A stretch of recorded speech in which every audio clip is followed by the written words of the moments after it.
আসসালামু আলাইকুম। অন্য মঞ্চের আলোচনায় আপনাদের সকলকে আমন্ত্রণ জানাচ্ছি।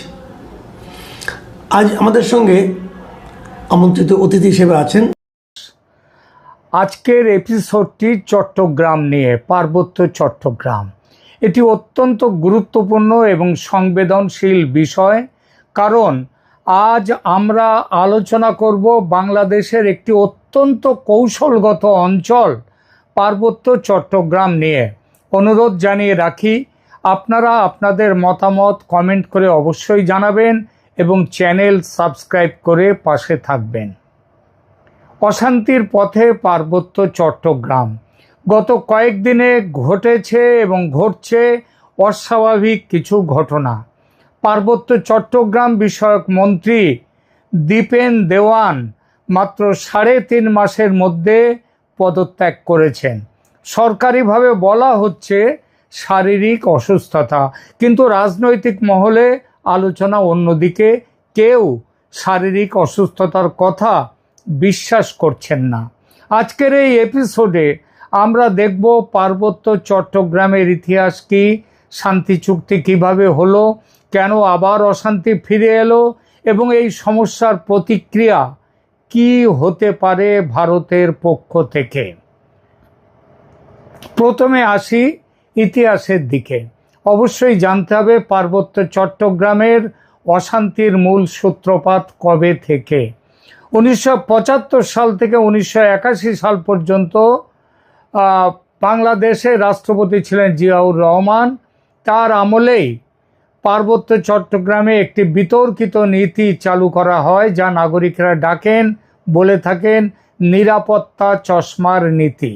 এই নীতির মূল কথা ছিল পার্বত্য চট্টগ্রামের জনবিন্যাস পরিবর্তন করা, সমতল থেকে মুসলিম বসতি স্থাপন করা। এতে করে পার্বত্য জেলাগুলোর আদিবাসী জনসংখ্যার ওপর তীব্র প্রভাব পড়ে যায়। এই নীতির ফলে কি হয়েছিল? পার্বত্য চট্টগ্রামের পাহাড়ি জনগোষ্ঠী, পার্বত্য চট্টগ্রামের রাঙামাটি, খাগড়াছড়ি ও বান্দরবান, এই 3 জেলায় প্রধান পাহাড়ি জনগোষ্ঠীগুলো হলো চাকমা, মারমা, ত্রিপুরা, তাঞ্চা এবং ম্রো।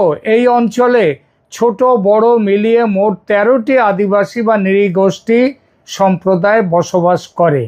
প্রধান জনগোষ্ঠীর পাশাপাশি পার্বত্য অঞ্চলে বসবাসরত অন্যান্য ক্ষুদ্র নৃতাত্ত্বিক গোষ্ঠীগুলো হলো বম, পাংখোয়া, খুমি, লুসাই, খিয়াং, চাক, মুরাং ও গুর্খা। জিয়াউর রহমানের ওই নীতির ফলে এদের মধ্যে তীব্র আতঙ্ক, অসন্তোষ তৈরি হয়, কারণ তারা মনে করলেন তারা এখন নিজের দেশেই পরবাসী হয়ে পড়ছে। এই অসন্তোষ থেকেই জন্ম নেয় একটি রাজনৈতিক সংগঠন, পার্বত্য চট্টগ্রাম জনসংহতি সমিতি বা সংক্ষেপে PCJSS, যাকে বলা হয় আরও সংক্ষেপে JSS। JSS গঠিত হয় 1973 সালে, কিন্তু তাদের সশস্ত্র শাখা শান্তি বাহিনী গড়ে ওঠে পরবর্তীতে। আর এই শান্তি বাহিনী রাষ্ট্রের বিরুদ্ধে সশস্ত্র সংগ্রাম শুরু করে দেয়। সংক্ষেপে বন্ধুরা, পার্বত্য চট্টগ্রামের অশান্তির মূল সূত্রপাত জিয়াউর রহমানের আমলের জনবিন্যাস পরিবর্তন নীতি থেকে। এবার আসি পরবর্তী পর্বে।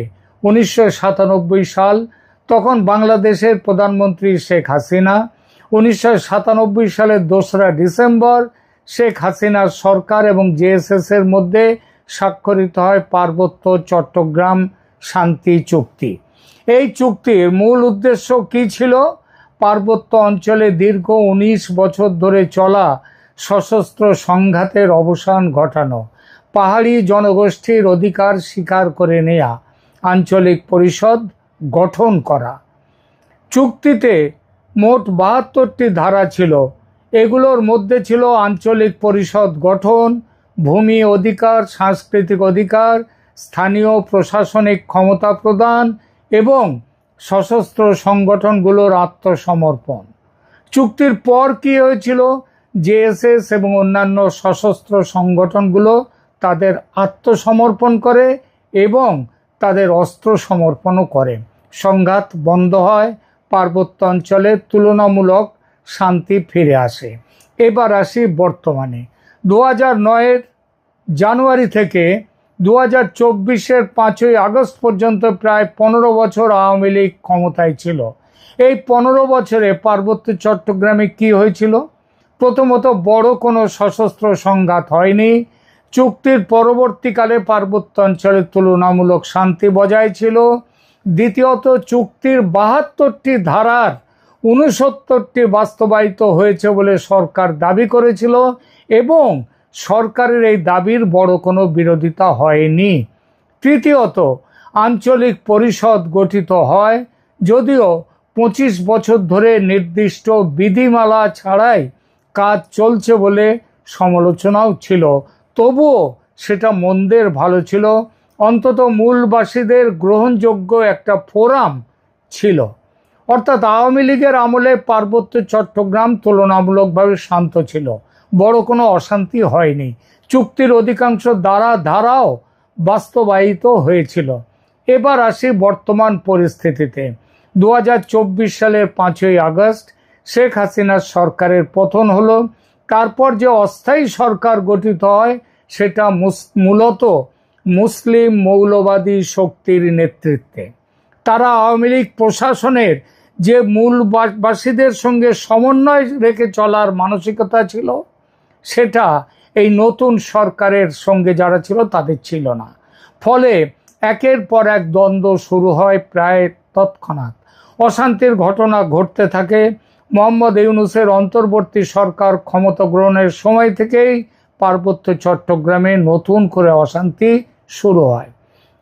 2024 সালের September, October, November Khagrachhari, Dighinala, রাঙামাটিতে সংঘাত, সহিংসতা, অগ্নিসংযোগ ও প্রাণহানির ঘটনা ঘটতে শুরু করে।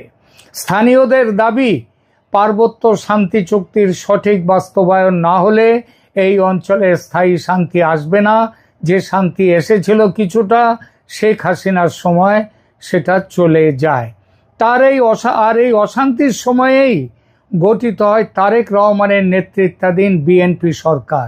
এখানে আসে আজকের এপিসোডের অন্যতম মূল বিষয়।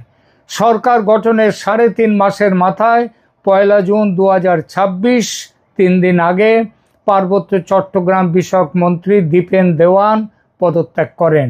সরকারি বিবৃতি বলছে শারীরিক অসুস্থতার কারণেই তার পদত্যাগ, কিন্তু রাজনৈতিক মহলে অন্য আলোচনা। প্রথম সংশয় কি, সরকারের এই বক্তব্য কেন মানা যাচ্ছে না?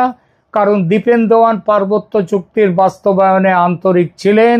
তিনি জেএসএস প্রধান সন্তু লারমার সঙ্গে প্রধানমন্ত্রী তারেক রহমানের আলোচনার পক্ষে ছিলেন, কিন্তু বিএনপি এটা চায়নি। বিএনপি সমঝোতা চায় না, সমন্বয় চায় না, বিরোধ চায়। দ্বিতীয় সংশয়, রাঙামাটি জেলা পরিষদের চেয়ারম্যান পদে মনোনয়ন সুপারিশকে কেন্দ্র করে দ্বন্দ্ব। বিএনপির এক কেন্দ্রীয় নেতা প্রকাশ্যে বলেছেন দীপেন দেওয়ানের ইচ্ছার বিরুদ্ধে তার পদত্যাগপত্র আদায় করা হয়েছে। তৃতীয় সংশয়, পার্বত্য চট্টগ্রাম মন্ত্রণালয়ে অপাহাড়ি প্রতিমন্ত্রী নিয়োগের বিরুদ্ধে আন্দোলন। এটা এই প্রথম করা হলো।